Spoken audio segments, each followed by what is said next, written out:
Welcome back once again my dear friends. आज से हम लोग एटम एंड न्यूक्लियाई को और आगे कंटिन्यूअस करेंगे। फिलहाल अभी जो हम पढ़ने वाले हैं उसका नाम डाल दें एटॉमिक मास यूनिट, यानी हम इसको कहते हैं AMU। सबसे पहले इसकी डेफिनेशन की बात करें।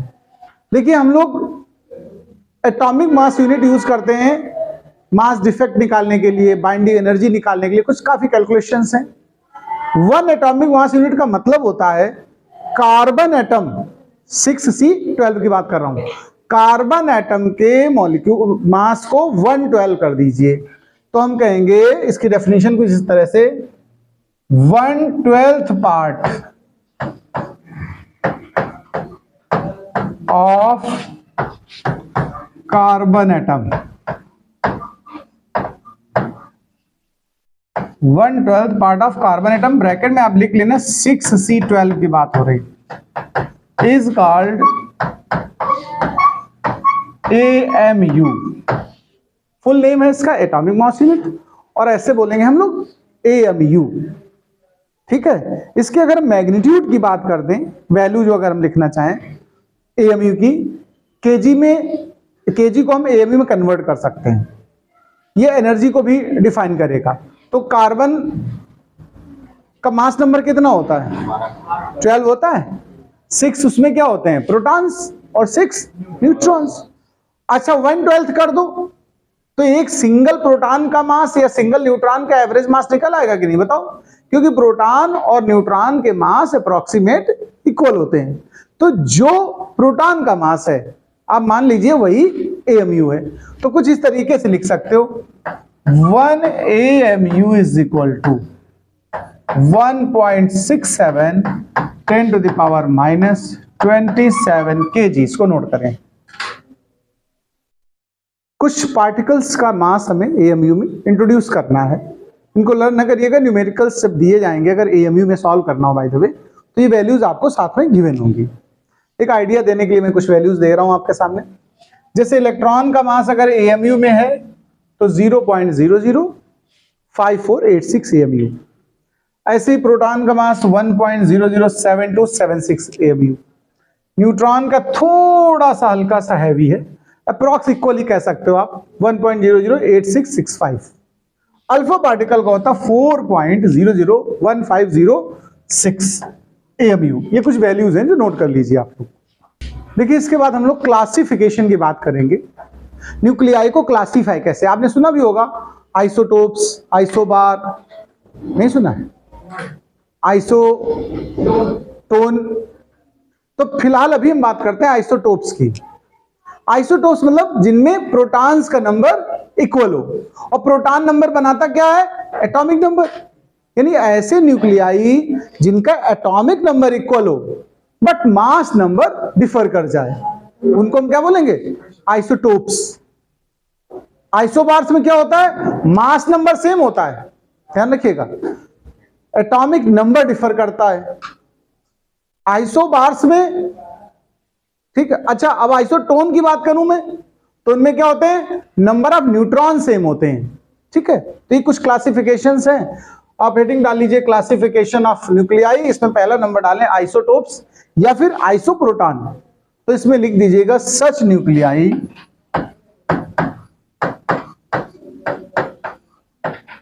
which have same atomic number but differ in mass number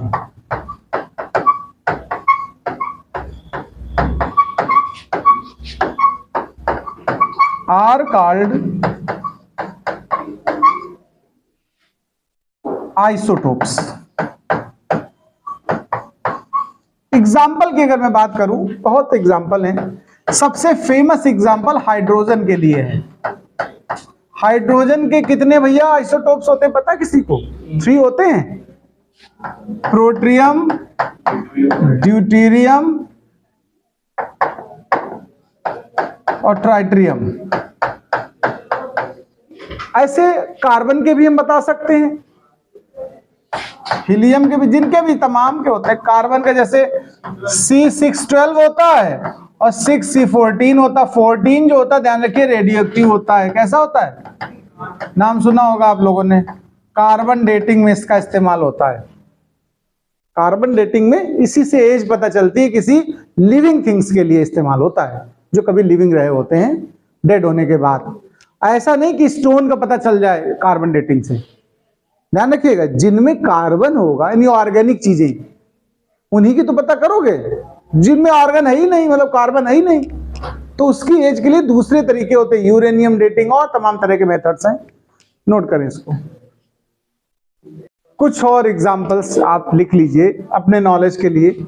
oxygen का 8O16, 8O17, 8O18 3 आइसोटोप्स होते हैं। नियॉन के भी होते हैं 20, 21 और 22। सबसे मेन पॉइंट हम बता रहे हैं क्लोरीन के। क्लोरीन के ध्यान रखिएगा आइसोटोप्स 17C35 और 17C37। अच्छा आपसे मैं पूछूं, क्लोरीन का एटॉमिक नंबर कितना होता है? 17। Mass number 35.5। कितना होता है? 35.5। आपने देखा ये तो फ्रैक्शन में है, डेसिमल में है। ऐसा क्यों? कोई बता सकता है? ये 35.5 क्यों है? भाई मास नंबर तो sum of protons plus sum of neutrons. सुना कि नहीं सुना? तो नंबर ऑफ प्रोटॉन या नंबर ऑफ न्यूट्रॉन तो इंटीजर होने चाहिए, टोटल नंबर होना चाहिए। ये फ्रैक्शन कैसे हो गया? इस पे कोई प्रकाश डालेगा, लाइट डालेगा उस पर थोड़ा सा? किसी को पता है? अरे नहीं, मास नंबर में कहां घुस जाएगा इलेक्ट्रॉन यार, तुम तो बदतमीजी की हद पार कर दिए एकदम। मास नंबर तो प्योर न्यूट्रॉन प्लस प्रोटॉन है, कोई किसी का नहीं है उसमें योगदान। और बता सकते हो? मैं इसी पॉइंट पे थोड़ा डिस्कस करने वाला हूं कि आखिर ये 35 पॉइंट, और ज्यादातर में देखना डेसिमल में आंसर होगा। मास नंबर जब पीरियोडिक टेबल आप देखोगे कहीं बनी हुई, परफेक्ट तो बहुत कम में होता है, शुरुआत में होता है, बाद बाकी फिर डेसिमल में चलने लगते हैं। रीजन क्या है मैं वो समझा रहा हूं। ये क्यों आया 35.5? एक्चुअल में क्लोरीन के मैंने 2 आइसोटोप बताए ना। पहले आइसोटोप का जो कि कोई सैंपल आप लोगे उसमें जो परसेंटेज होता है वो 75.4% होता है। फर्स्ट आइसोटोप का मिक्स होती है, जो हमें नेचर से सैंपल मिलते हैं उनमें दोनों तरह के आइसोटोप प्रेजेंट होते हैं। हाइड्रोजन भी यही होता है, सब में होता है जिनके भी आइसोटोप्स हैं। और दूसरे का बचा कितना? 24.6। देखो ये जो 37 वाला नंबर है इसका परसेंटेज क्लोरीन के सैंपल में इतना है, और इसका परसेंटेज जो 35 जिसका था उसका परसेंटेज इतना है। मेरी बात को समझना।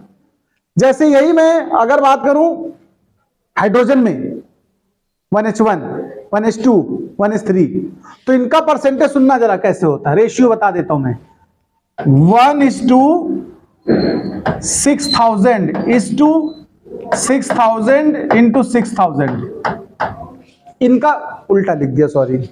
मतलब ये आप 1H1 के लिए मान लो, ये 1H2 का और ये 1H3 का रेशियो है।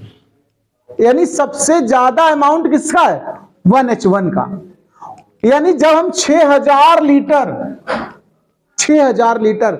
1H1 वाला लिक्विड उठाएं, यानी वाटर जिसमें 1H1 है, और उसका इलेक्ट्रोलिसिस कराएं, तो 1 लीटर हमें हैवी वाटर मिलता है जिसको हम D2O बोलते हैं। सुना कि नहीं सुना? हैवी वाटर, उसके लिए हम सिंबल का यूज करते हैं D2O।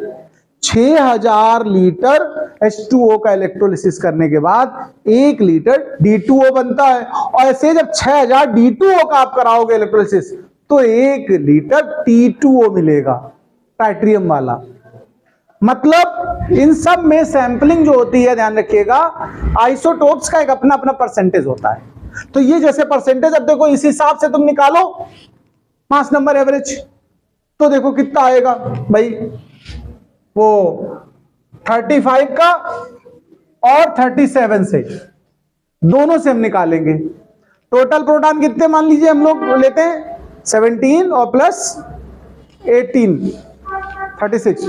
उसमें हम लोग इससे मल्टीप्लाई करके अलग अलग सॉल्व करेंगे। तो देखिए इस तरीके से अगर हम सॉल्व कर दें, ये परसेंटेज में है, इसमें 100 से डिवाइड कर लीजिए। 35 में 0.754 से मल्टीप्लाई करिए, 37.246 से करिए तो वैल्यू आएगी 26.39 और 9.102। इनको जब आप ऐड करेंगे तो आप वहीं पहुंच जाएंगे 35.5 पर। इस वजह से ज्यादातर एटम्स के लिए जो मास नंबर लिखा जाता है वो फ्रैक्शनल आता है, क्योंकि उनमें आइसोटोप्स से एवरेज निकाला जाता है। नोट करिए इसको। अब हम बात करते हैं आइसोटोप्स की कुछ प्रॉपर्टीज भी जान लेते हैं साथ में। तो आप डाल देना प्रॉपर्टीज ऑफ आइसोटोप्स।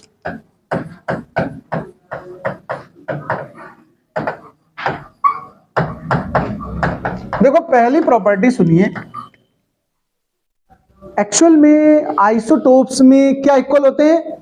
प्रोटॉन्स का नंबर, और प्रोटॉन डिफाइन करते हैं एटॉमिक नंबर को, यानी कि केमिकल प्रॉपर्टी को। ध्यान रखिएगा, आइसोटोप्स की केमिकल प्रॉपर्टी सिमिलर होती हैं क्योंकि उनमें नंबर ऑफ प्रोटॉन सिमिलर होते हैं।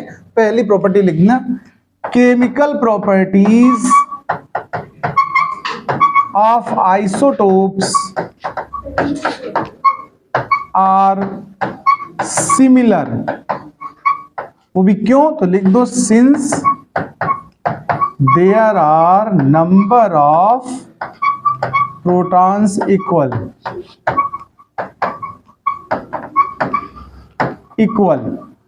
ये हमारा फर्स्ट प्रॉपर्टी रहेगी। अच्छा, लेकिन मास नंबर तो डिफर करता है। मास नंबर पर डिपेंड करती है फिजिकल प्रॉपर्टीज। कौन?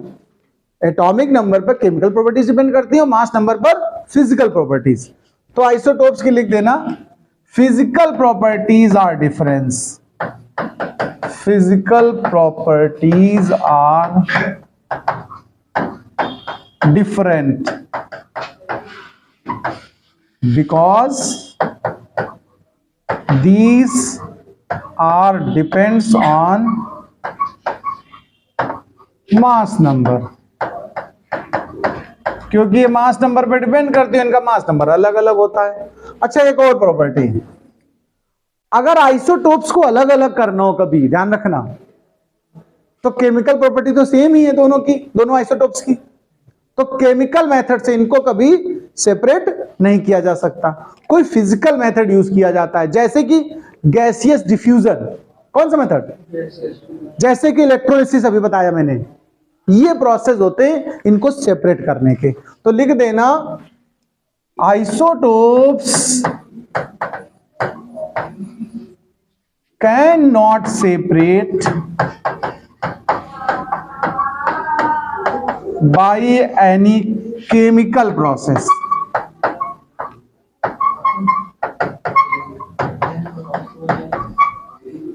फिर ये कैसे सेपरेट होते हैं? By any physical process. They can separate, they can be separate by any physical process. Physical process like gaseous diffusion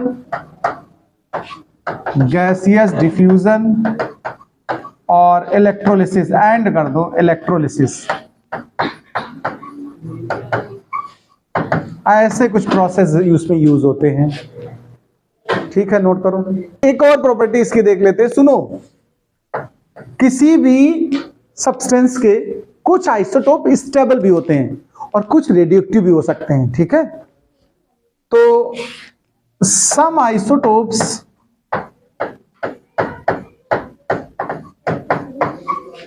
of any substance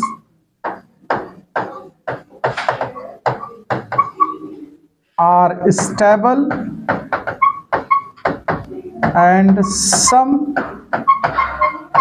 may radioactive। जरूरी नहीं है, हो सकते हैं। नोट करिए, ये 4 प्रॉपर्टीज हो गई। देखिए, अब हम बात कर लेते हैं आइसोबार। आइसोबार मतलब जिनका मास नंबर सेम है। ठीक है, एटॉमिक नंबर डिफर करेगा।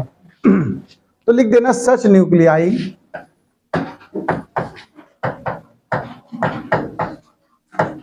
which have similar mass number and differ in atomic number are called isobars. अब ये क्या है, जरा इसको समझ, इसके कुछ एग्जांपल्स लीजिए। जैसे अभी मैंने सीखा, ये बताया 6C14, बताया कि नहीं बताया? 6C14 था रेडियोएक्टिव आइसोटोप कार्बन का, लेकिन 7 और 14 भी तो होता है नाइट्रोजन। आप देखो दोनों के मास नंबर अलग अलग हैं कि नहीं, बताओ?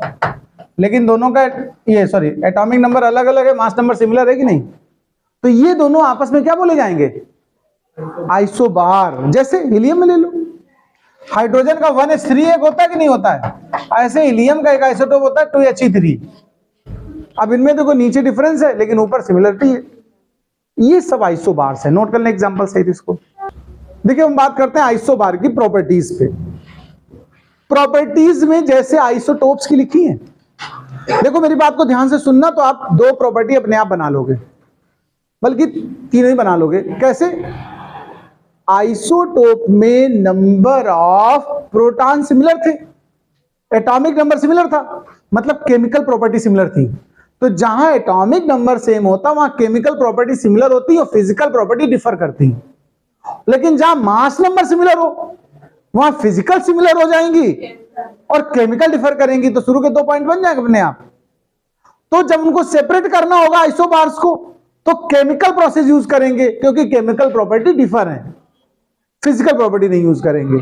तो चलिए पहली प्रॉपर्टी लिखो, there are chemical properties differ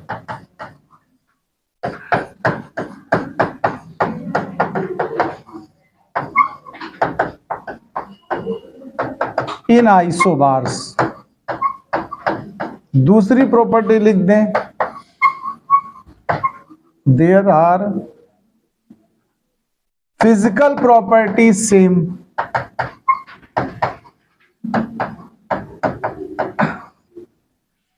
physical properties same in isobars. To separate isobar,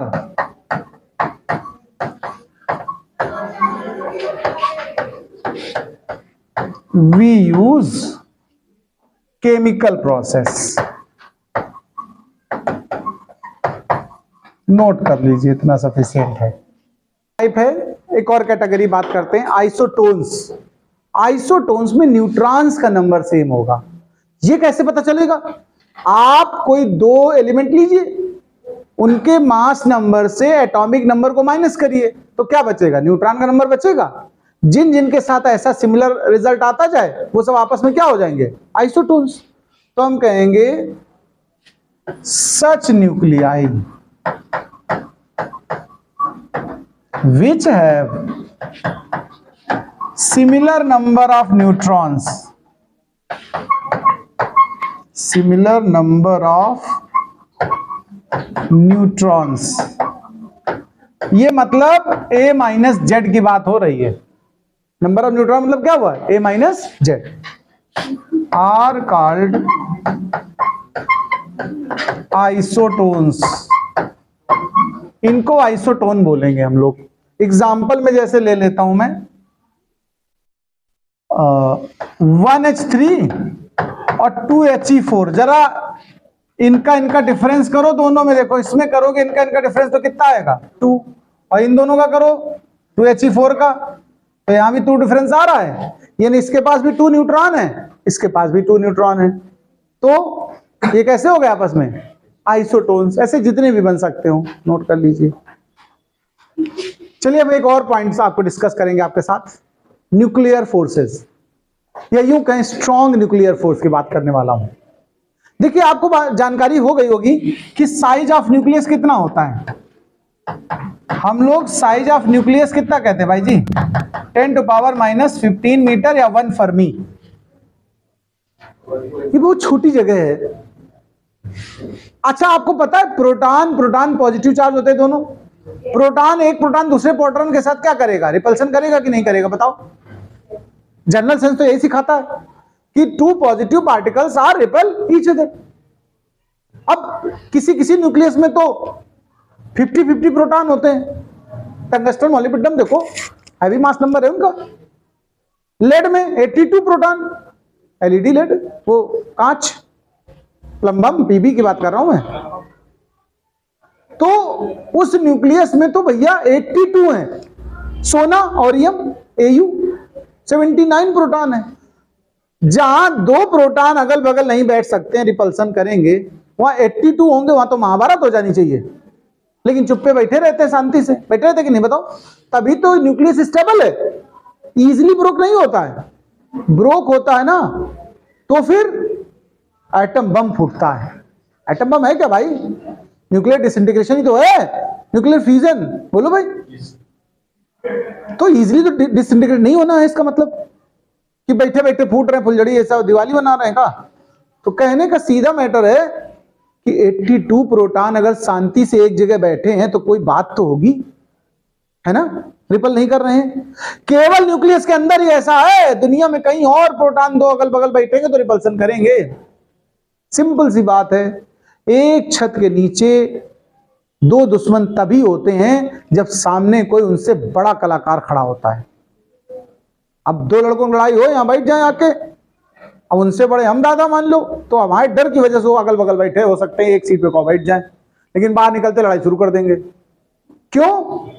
क्योंकि न्यूक्लियस के अंदर एक ऐसा फोर्स काम करता है जो प्रोटॉन को प्रोटॉन के साथ बैठने के लिए मजबूर करता है, जो न्यूट्रॉन को न्यूट्रॉन के साथ, हालांकि न्यूट्रल तो बैठते ही हैं बेचारे, और प्रोटॉन को न्यूट्रॉन के साथ, इन सभी को जो आपस में न्यूक्लियस के अंदर बांधे रहता है फोर्स, वो स्ट्रॉन्गेस्ट फोर्स होता है, उसी हम बोलते हैं स्ट्रॉन्ग न्यूक्लियर फोर्स। ओके, तो आप सबसे पहले एक लाइन लिखेंगे कि साइज, वी नो दैट करके लिख देना, या वी नो दैट या वी हैव, जो भी कह दो। We know that the size of nucleus is this, there are many protons, there are many protons inside a nucleus with this less space without repulsion, without repulsion. So there is a strong attractive force acted inside nucleus, is called strong nuclear force.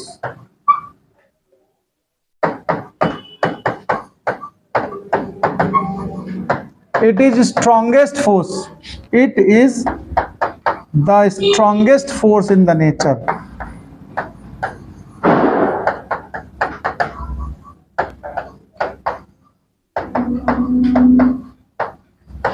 Note करो इसको। इसकी कुछ properties है जो जान लें आप लोग न्यूक्लियर फोर्स की। जैसे एक प्रॉपर्टी सुनिए, ये अट्रैक्टिव फोर्स है। नेचर कैसा है इन फोर्सेस का? है अट्रैक्टिव फोर्स।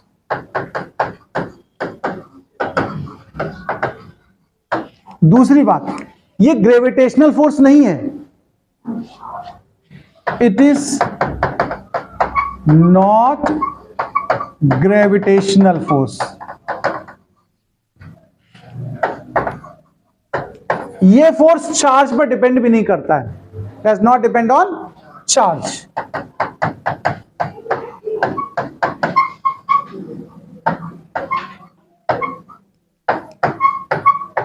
अच्छा, ये बहुत शॉर्ट रेंज में काम करते हैं। कितनी रेंज में? न्यूक्लियस के अंदर ही, केवल 10⁻⁻15 मीटर में।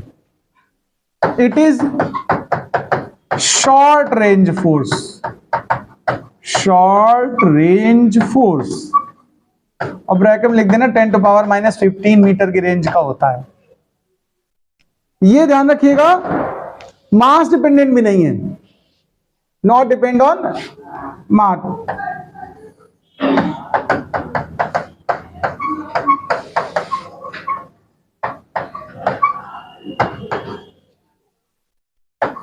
लेकिन ये स्पिन डिपेंडेंट है। न्यूट्रॉन प्रोटॉन भी स्पिन करते हैं, ध्यान रखना, जैसे इलेक्ट्रॉन करते हैं, स्पिन पर डिपेंड करता है ये force. It depends on spin. Note करें।